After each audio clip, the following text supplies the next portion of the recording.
only a few months apart. In the case of Higgs, October 19, in the case of Laird and Rudd, August 31. So both made a contribution to explaining the origin of mass, and these contributions cannot be distinguished.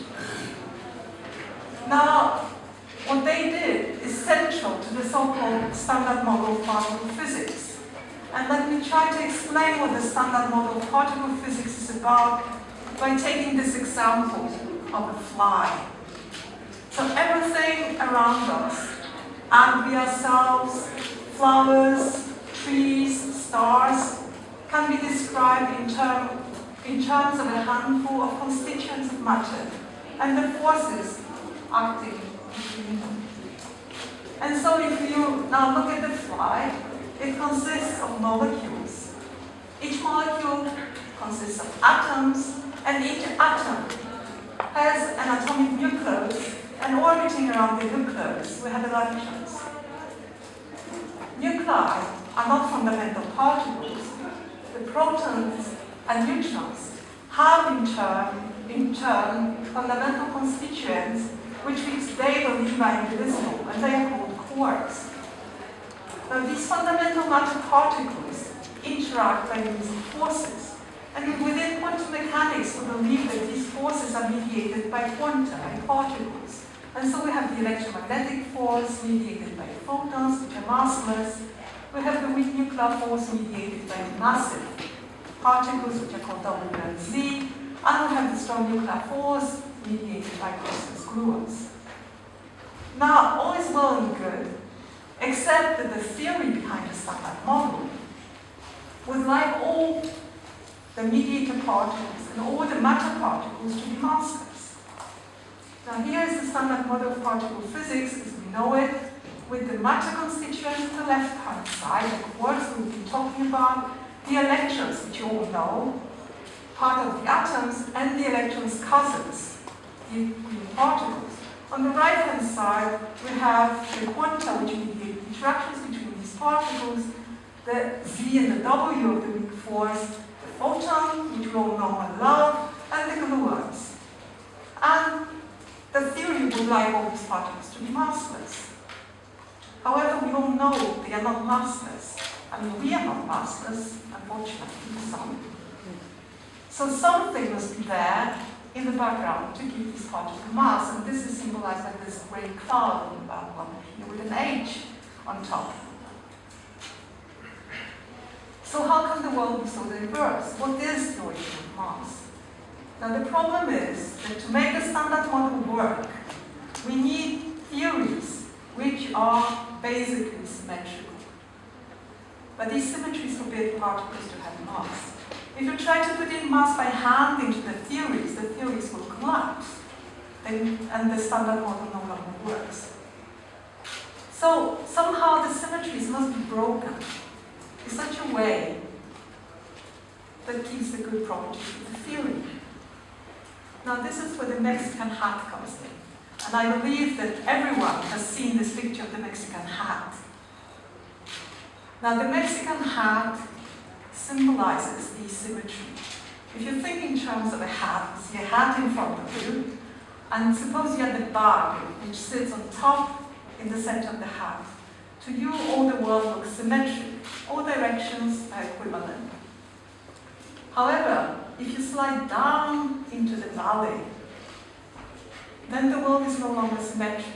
There's obviously one direction in which it's easy to move, which is around the center, and there are directions in which it's difficult to move, and it's along up and along the brim. And so now we have a situation which was symmetric to begin with, but which is no longer symmetric. Now this Mexican hat symbolizes, illustrates a piece of mathematics that Broad and Laird and Higgs added into the theory to show that you could have a theory which was inherently symmetric, but where the ground state, the state of the lowest energy, did not display symmetry. And this is what saved the standard model. Now, the theory made a concrete prediction, namely, one,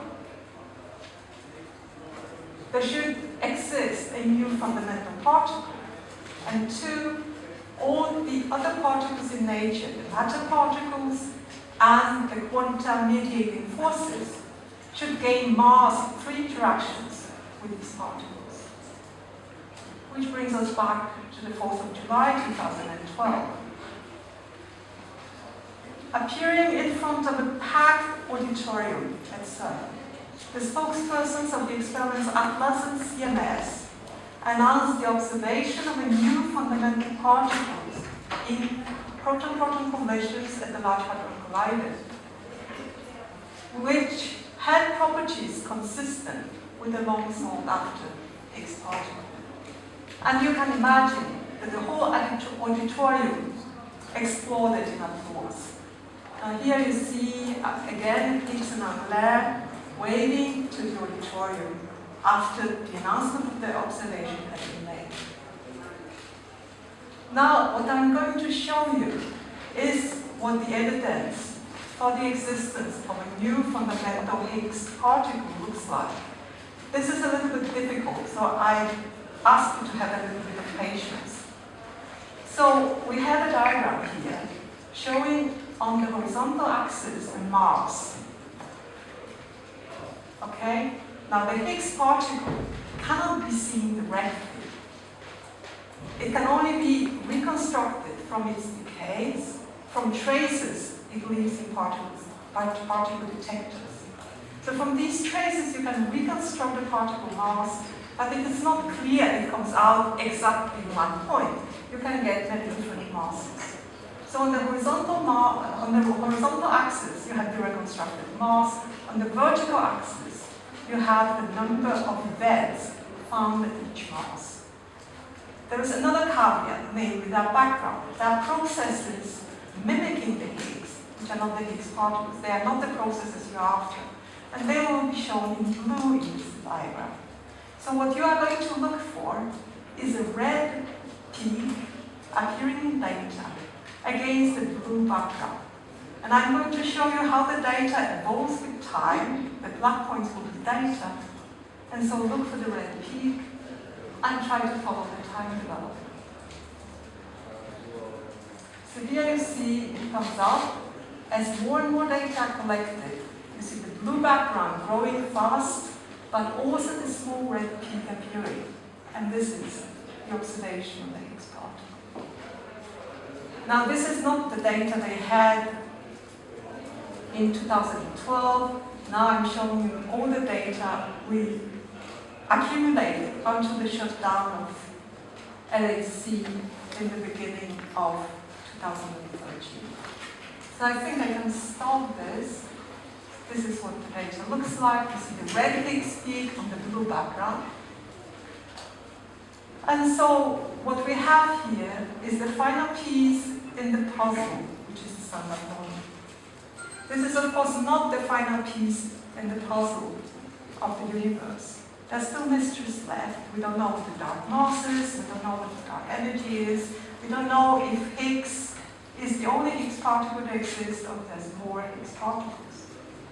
So obviously there are things to do for future generations of scientists. Thank you.